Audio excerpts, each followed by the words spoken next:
Bienvenidos a nuestro podcast Fortis Juris. Ok, el día de hoy estamos emocionados de presentar nuestro primer podcast y el tema de hoy es el golpe de estado fallido el 7 de diciembre. Para ello nos vamos a presentar. Yo soy Jimmy Dorian Macama, Roger Paria Pasa. Y yo soy Álvaro Rolando Yequechaquia Maica.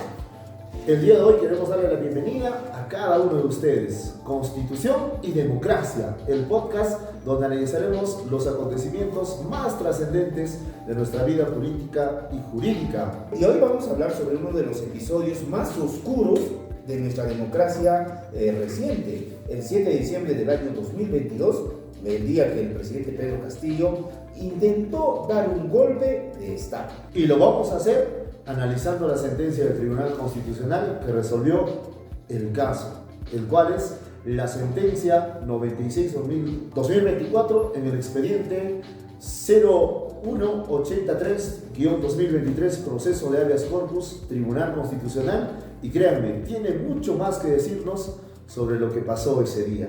Antes de comenzar, quisiera hacer una aclaración importante. Esto no es un tema político partidario. Estamos aquí para analizar jurídicamente qué sucedió con nuestra Constitución y nuestra democracia. Empecemos con lo básico, ¿no? ¿Qué pasó el 7 de diciembre?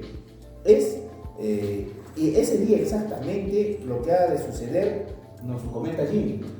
Claro que sí. A las 11:40 de la mañana del 7 de diciembre de 2022, el entonces presidente constitucional de la República, el profesor Pedro Castillo, convocó a los medios y dio un mensaje a la nación que nadie se lo esperaba. Y aquí voy a citar textualmente lo que dijo, porque ello es muy importante. Él nos dice: disolver temporalmente el Congreso de la República e instaurar un gobierno de emergencia excepcional, y también convocar en el más breve plazo a elecciones para un nuevo Congreso con facultades constituyentes para elaborar una nueva Constitución.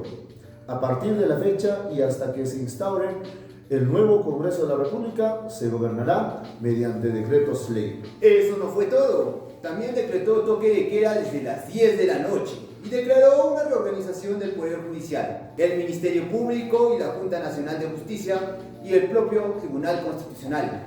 O sea, básicamente lo que quiso hacer y dijo en esas palabras fue: yo soy el poder absoluto, cierro el Congreso y voy a gobernar solo y reorganizo todo el sistema de justicia. Objetivamente, eso es lo que quiso dar a conocer. Exacto, Roger.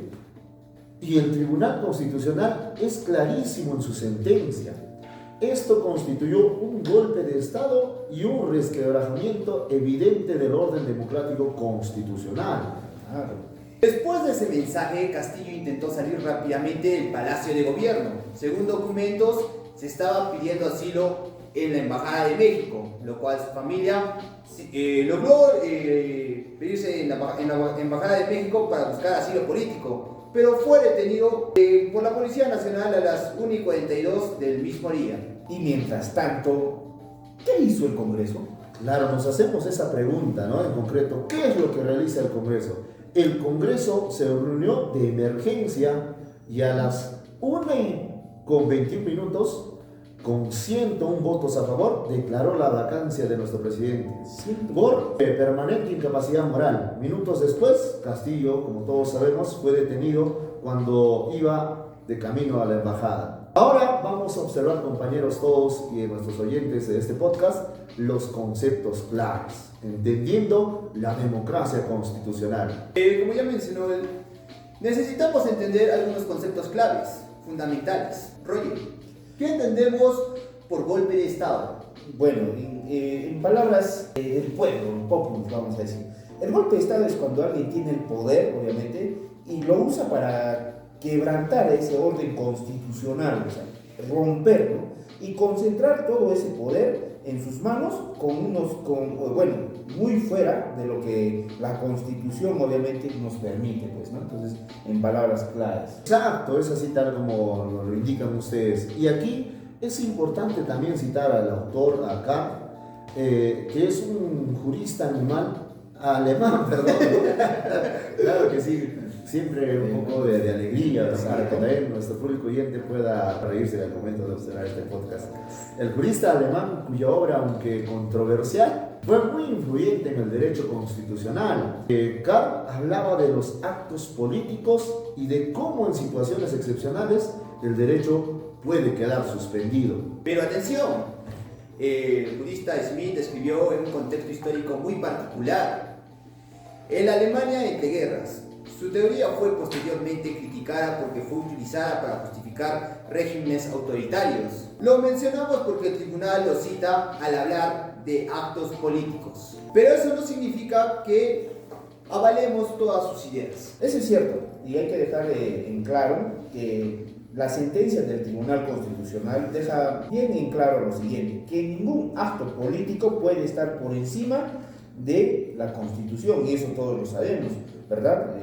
Es el principio fundamental del Estado de Derecho. Y aquí entra otro concepto clave que queremos demostrarles a ustedes, ¿no? Que la democracia constitucional en el artículo 45 de nuestra Constitución indica lo siguiente, que el poder del Estado emana del pueblo, es decir, de nosotros, y que ninguna persona puede arrogarse o atribuirse el ejercicio de ese poder, ¿no?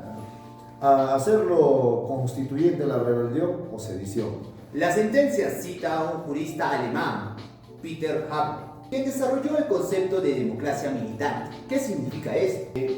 Esto para hacer un enfoque criterioso, Haber fue un constitucionalista alemán, como bien ha especificado Jimmy, pero data del siglo XX, en este caso, discípulo de Konrad Hayes, quien desarrolló una idea de democracia que sea capaz de defenderse por sí misma, y una frase que el tribunal retoma, ¿no? o lo usa, es: en una democracia cívica o pluralista, todos los ciudadanos son guardianes de la Constitución, y eso se ha visto reflejado o no en esta Constitución.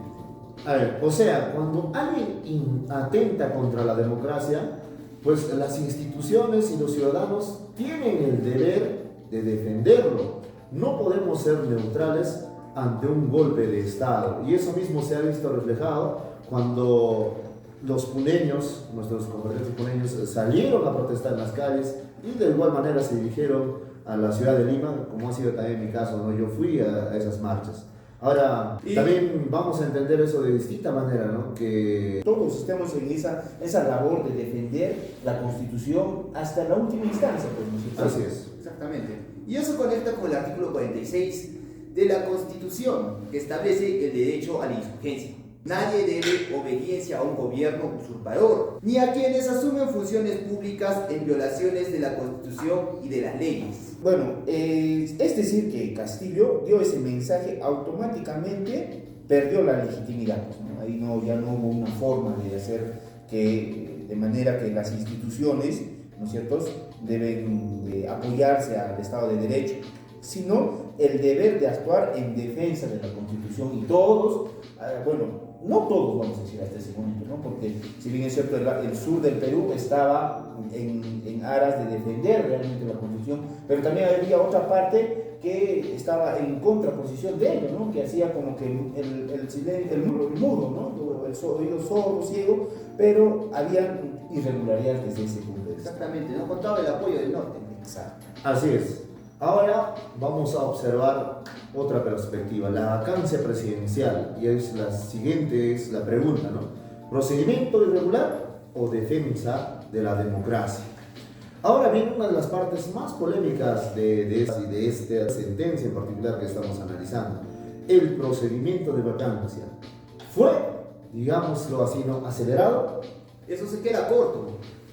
Normalmente, según el artículo 89A del reglamento del Congreso, para una vacancia o por incapacidad moral se requieren los siguientes puntos. Primero, una noción firmada por al menos 26 congresistas, una admisión del voto del 40% del Congreso. El otro punto es un plazo entre 3 a 10 días para el debate y que el presidente pueda defenderse, y finalmente 87 votos, lo cual es 2/3 de los 130 congresistas. Interesante. esos puntos, pero yo quiero aclarar que nada de eso se cumplió. Exactamente ninguno de estos pasos llegó a culminarse y a cumplirse con un debido proceso. ¿Por qué? Porque la moción, ¿no es cierto?, solo fue firmada por el presidente y la vicepresidenta en su momento. Y obviamente que no hubo un plazo de espera, pues, ¿no? Como que acá usted cabe mencionar de que es de 3 a 10 días, pero no se llegó a cumplir. Y se votó casi inmediatamente, ¿no es cierto?, el cese, no se pudo dar paso a la inmunidad presidencial y entre otros puntos que vamos a ir dilucidando en el camino del podcast. Claro, entonces, Roger, Álvaro, yo me pregunto, ¿fue ilegal la vacancia? Aquí es donde el tribunal hace un razonamiento interesante sobre este caso. Dice que estábamos en una situación de emergencia constitucional. Citó un fallo de la Corte Suprema de Argentina que define que la emergencia como situación extraordinaria que demanda remedios también extraordinarios. Eso nos quiere decir que, por así decirlo, que no se podía seguir las medidas que estaban, que se necesitaban algunas cosas extraordinarias. ¿No, Roger? Claro, yo pienso que, mira, va por este punto, ¿no? O sea, vamos a hacer un ejemplo. El argumento es que cuando hay un golpe de Estado, no puedes esperar 10 días para actuar. Es como que si en tu casa hubiera un incendio, vamos a decir así, y alguien te dice, espera, ¿sabes? Tienes primero que llenar estos formularios y llenar sus documentos para antes usar el extintor, ¿no? Entonces, ahí yo creo que hay un vacío. Lo que ustedes indican es exacto. El tribunal dice que el procedimiento normal está pensado para situaciones de normalidad constitucional. Pero ¿qué pasa este 7 de diciembre? No era esa situación normal, era un presidente intentando destruir la democracia. Sin embargo, hay algo muy importante en el Tribunal Constitucional que enfatiza: esto no fue una excepción justificada por circunstancias extraordinarias, ya que no es un precedente para usar la vacancia de manera ligera en el futuro, para otros casos. Yo creo que de hecho en su fundamento 37 que se dio por parte del tribunal es explícito, ¿no? Nos indica que en este caso colegiado deja categóricamente establecido que en el procedimiento parlamentario y de vacancia por permanente incapacidad moral debe seguirse respetando del modo más estricto el debido proceso, que en todas aquellas situaciones de normalidad constitucional debería haberse hecho, pero no se dio. Es decir, esto fue válido porque fue un golpe de Estado, pero en circunstancias normales se debe respetar exclusivamente el procedimiento. Vamos a continuar, esperemos que la estén pasando genial escuchando este podcast. Ahora vamos a la detención y el antejuicio. El antejuicio, ¿no? Que es el debate sobre la inmunidad presidencial. Sí. Ahora viene otra cuestión polémica sobre este caso: la detención de Castillo y el tema del antejuicio político. Nos habla también aquí específicamente del artículo 99 de la Constitución. Si bien establece que el presidente tiene un privilegio especial, ¿y cuál es ese privilegio especial que nos habla el artículo 99? Obviamente pues estamos hablando de la inmunidad presidencial, ¿verdad? Mediante un procedimiento llamado, ¿no?, el antejuicio político, que obviamente no puede ser pues procesado, ¿no?, de manera penal, porque tiene la inmunidad presidencial, si bien nos recalcamos, Jimmy, que también nos habla en otro artículo, ¿verdad?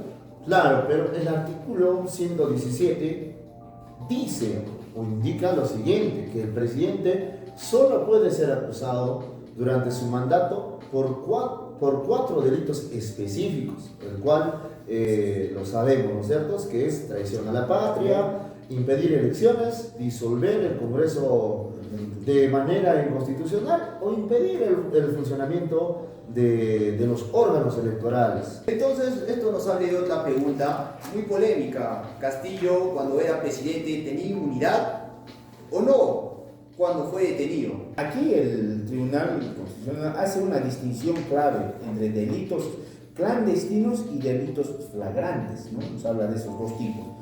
Los delitos clandestinos son aquellos que se descubren pues, después, obviamente, y que requieren investigación.